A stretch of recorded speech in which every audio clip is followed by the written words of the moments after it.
What we're going to be doing is taking this Evap off, and the reason why we're going to be doing that is because a common problem with the A48, 1098, and 1198, I believe from '08 to 2013, is you get some gas that leaks from the cap and runs down the tank, and a lot of times it's because this Evap right here is clogged. Now this Evap doesn't really have too much of a use anyway, and it's going to reduce some weight on the bike and everything like that. So we're going to be taking that off today, and it shouldn't be too complicated. There's a bracket that holds it on right here, and then there's some hoses and stuff like that that goes into the gas tank and everything else. So we're going to work on getting this off, and yeah, let's see what happens.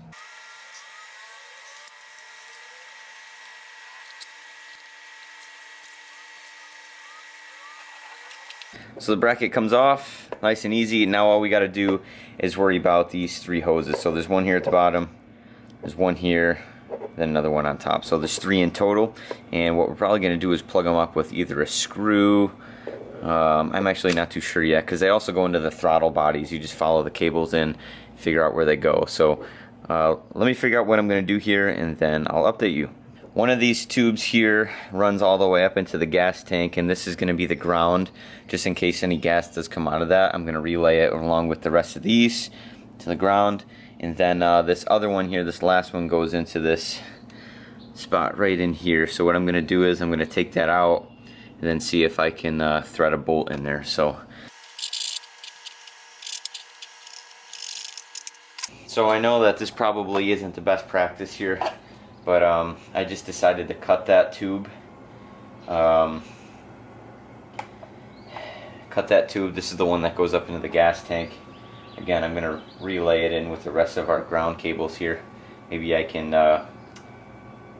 get an extender or something so that I can match it up with the rest. That way if it does leak any gas, it doesn't get on the fairings.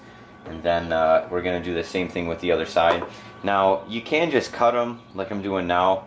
It might not be the cleanest look. If you don't want to do that, you can actually take these hoses out like I said, and you can put a bolt right into the throttle body there. But let's see what I can finagle here, and then I'll show you guys the finished product. There it is. Alright, so everything is done. This is where it used to sit here. It sits on a little bracket. You guys saw me take the bracket off. And there's three hoses. The top two here go into the throttle bodies.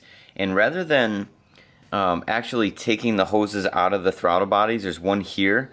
And then there's one that feeds up into this area here. You can actually see the hose coming through. You have to take this side fairing off if that's something that you end up wanting to do. But rather than doing that, what I did was I just took a screw and plugged up the hoses that go into the throttle body.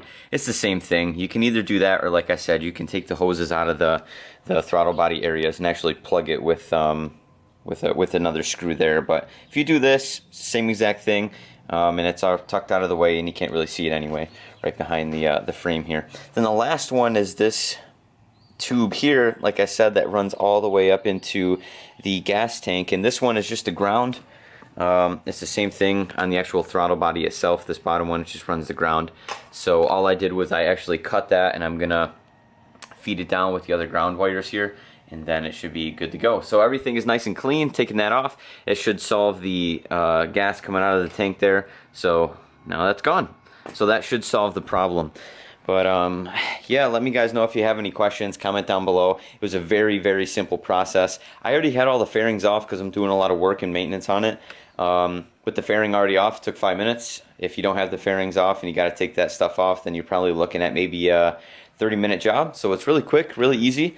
But yeah, let me know if you guys have any questions. Stay tuned for more on the Ducati 848 bike build.